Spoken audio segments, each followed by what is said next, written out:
Bienvenue à tous, c'est votre rendez-vous, merci pour l'accueil. Alors aujourd'hui on va parler frontières avec cette frontière naturelle qu'est la Lys, parce que derrière moi c'est Comines France, donc cette ville qui fait partie du département du Nord et de la communauté européenne de Lille, la métropole urbaine de Lille, et puis 12 500 habitants ici, et de l'autre côté c'est Comines Belgique, et on va parler de cette particularité de ces villes jumelles avec Michel Sens qui est adjoint à la culture et au patrimoine. Bonjour Michel Sens. Bonjour. Alors c'est vraiment ça, ce sont deux villes jumelles, Comines France là et Comines Belgique de l'autre côté. Et voilà, et nous sommes séparés par la Lys. Cette frontière dans le cœur des Cominois n'existe pas parce qu'on a une très longue histoire ensemble. Beaucoup de familles vivent d'un côté ou de l'autre de la frontière, et pour eux c'est un passage naturel. Les enfants vont parfois à l'école en France ou à l'école en Belgique, c'est une frontière naturelle pour nous. Une frontière naturelle qui aujourd'hui avec la crise sanitaire complique un peu les choses. Ça complique un peu les choses, oui et non, pour nous frontaliers, parce qu'on a toujours la possibilité d'aller en Belgique en remplissant une attestation. Et en tant que frontaliers, nous n'avons pas à passer de test PCR, ni pour les Belges de fournir une attestation pour venir en France. Alors on voit Comines France derrière nous avec un joli patrimoine. Là on peut voir un bulbe, ça représente le beffroi de la ville. Voilà, c'est le beffroi, et à côté vous avez l'église Saint-Chrysole avec son style particulier, néo-byzantin. Oui. Et donc ça aussi c'est un atout pour votre ville, c'est particulier quand même. C'est particulier, d'ailleurs notre beffroi est inscrit à l'UNESCO et notre église est classée monument historique. Alors ici, on est sur ce pont qui symbolise cette frontière entre ces deux villes jumelles, et puis il y a la Lys là, et il y a d'énormes travaux qui sont en cours. Oui, il y a d'énormes travaux parce que le but c'est de passer la Lys pour permettre le passage de convoi de 4400 tonnes. Et donc la Lys a été rectifiée pour supprimer un virage et permettre aux bateaux plus longs et de plus grand tonnage de pouvoir passer sans devoir faire ce virage. Alors ce sont des travaux gigantesques, effectivement, on peut voir le canal qui va arriver, qui sera nouveau. Et donc ça veut dire quoi, des conséquences aussi pour la ville de Comines, des choses positives? Des choses positives parce que les travaux mènent aussi à un chemin cyclo-piéton le long de la Lys qui va permettre de se déplacer en vélo ou à pied le long de cette Lys. Et du côté belge, il y a la création d'un parc qui est fait justement avec les terres qui ont été enlevés de cette nouvelle Lys que nous voyons derrière nous. Et donc, ce parc, il sera opérationnel quand? Tout le monde pourra y aller, en fait, français comme belge. Tout le monde pourra y accéder. Et d'ailleurs, l'étude qui est faite de deux passerelles entre nos deux villes, de deux passerelles supplémentaires. Oui. Et donc là, vous voyez aussi sur le bord une route portuaire qui passe sous le pont, qui va permettre de rejoindre les deux zones industrielles du côté belge et d'éviter le passage des camions en ville. Donc des travaux gigantesques, mais qui ont été pensés aussi pour la ville, pour que les retombées soient positives pour ça. Donc ça veut dire des balades quand il fera beau, parce qu'aujourd'hui le temps, c'est pas ça. Ça s'y prête pas, mais vraiment il y en aura tout un environnement naturel. Donc aussi du côté français aussi avec un parc qui est à l'étude aussi. Donc on aura vraiment une belle zone naturelle. Voilà, donc il fera bon vivre aussi à Comines et découvrir cette nature. Voilà pour la Lys et ses travaux. Vous avez parlé du patrimoine, nous on va aller faire un petit tour là-bas. Et on y va. On vient de quitter la Lys, on a laissé la frontière naturelle derrière nous pour rejoindre la Grand Place de Comines qui a connu d'énormes travaux. Voilà, plusieurs années de travaux pour cette place. Et maintenant nous voici devant l'église Saint-Chrysole. Alors cette église Saint-Chrysole, une église particulière, expliquez-nous un peu. Une église particulière reconstruite après la guerre au style néo-byzantin. C'est une œuvre de Don de Bello et de Maurice Thorez. Alors vous parliez d'une structure particulière, c'est une structure en béton, c'est ça? C'est une structure en béton, un squelette béton agrémenté de parpaings colorés.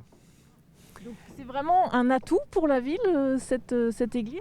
Maintenant elle est classée monument historique, donc c'est vraiment une chose que les gens viennent chercher à Comines, viennent voir, viennent découvrir. D'ailleurs nous allons y faire un tour.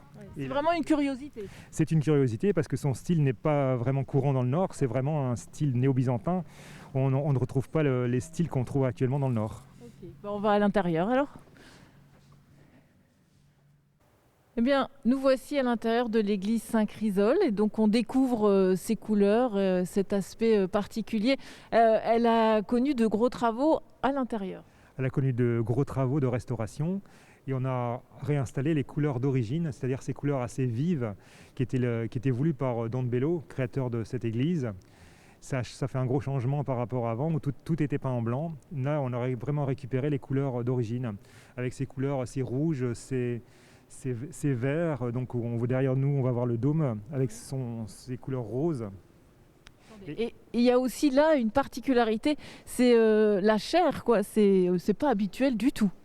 Non, cette chaire avait été démolie dans les années 70 et là, elle a été refaite à l'identique pour cette restauration, avec aussi ces couleurs assez vives et ces motifs géométriques particuliers. C'est vraiment ce qui caractérise l'intérieur de cette église Saint-Chrysole, c'est la couleur en fait. C'est la couleur et ses formes géométriques, oui. Cet habillage de béton, parce qu'on voit c'est vraiment un squelette de béton, sans aucun bois. C'est vraiment très particulier.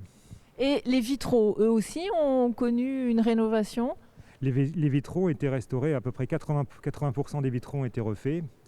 Et maintenant, on voit vraiment les couleurs, parce que tout avait dû être enlevé du fait de la dégradation du béton. Et on n'avait plus que, des vitraux orange. Et là, maintenant, on a vraiment retrouvé tous les motifs d'origine. Alors, vous êtes cominois, vous avez une certaine fierté de cette église, de cet édifice ? Cette église, c'est un des 2 monuments préférés des Cominois avec le beffroi, hein, donc c'est vraiment emblématique de notre ville. Ça fait partie de ce patrimoine architectural particulier, mais qui fait commune. Voilà, c'est ça, c'est exactement ça, c'est un peu notre identité, comme notre beffroi. L'église Saint-Chrysole, toujours à l'écran. Et puis nous, on a pris de la hauteur, on a cette chance, on est dans le beffroi. Mais c'est un beffroi qu'on ne peut pas visiter, malheureusement. Mais il fait partie de ce patrimoine ici à Comines. Voilà, c'est un beffroi qui a été reconstruit. Il se situait juste à l'emplacement de l'église. Et il a été reconstruit après la Seconde Guerre mondiale par Louis-Marie Cordonnier en 1927, de ce côté-ci de la place. Alors, il est particulier avec sa forme en bulbe tout en haut là. Voilà, il a un bulbe aux accents espagnols qui mesure 11 mètres de haut, sur lequel se trouve le cadran de l'horloge. Et donc il est tout en ardoise. Alors, on ne le visite pas. Est-ce que l'équipe municipale a envie de faire quelque chose là-dessus après ? Après, c'est un problème d'accessibilité, hein. Donc là, c'est l'activité où vous l'avez constaté, c'est par des escaliers. Donc il faudrait faire un ascenseur extérieur, mais là, c'est un autre problème, hein, parce que le beffroi est classé depuis 2005 au patrimoine mondial de l'UNESCO. Il a été reconnu comme les autres beffrois, d'autres beffrois du Nord et de Belgique. Oui. Donc ça, c'est un plus quand même pour votre ville.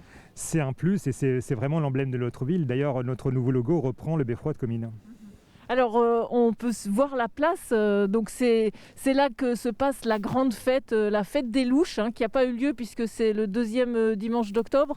Voilà. Et donc, il n'y a pas eu lieu cette année à cause de la crise sanitaire. Mais j'imagine qu'ici, c'est l'effervescence à ce moment-là. C'est l'effervescence. Et là, on ne jette pas les louches du beffroi, mais des salons d'honneur de la mairie. Oui. Qui est juste à côté, en fait. Juste à côté, voilà. Même architecte aussi. Même architecte, hein, c'était fait en même temps. Hein. Jeter du beffroi, ça ferait un peu haut. Avant, ça se faisait du beffroi, mais avant la Première Guerre. Alors ici, on voit aussi ces maisons, c'est vraiment architecture flamande. Voilà, quand on a de la hauteur comme ça, c'est très joli en fait. Votre place est très belle ici à Comines. C'est une architecture flamande, oui, en briques, avec tous les éléments de l'architecture, avec ce qu'on appelle le panoiano, ces espèces d'escaliers en fait sur les façades, et puis cette brique un peu orangée. Oui. Donc une fierté d'avoir une belle place comme ça, surtout quand il y a l'animation. Voilà, là aujourd'hui elle est un peu déserte, mais bon, c'est sûr que quand il y a la fête des louches, c'est autre chose. Elle est noire de monde, la foule est autour. Puis maintenant, on a aussi le jardin public qui a été refait avec son kiosque, donc ça ferait une animation supplémentaire. Voilà, il fait bon vivre à Comines. Merci Michel Sens pour ces visites. On n'a pas été gâtés par la météo, hein. On aura vu Comines sous la neige et pourquoi pas. Ce qui n'est pas courant. Hein. Voilà. Oui, effectivement. Donc c'était merci pour l'accueil à Comines France bien sûr. Et puis vous avez découvert tout à l'heure la frontière naturelle avec la Lys. Merci beaucoup. Merci.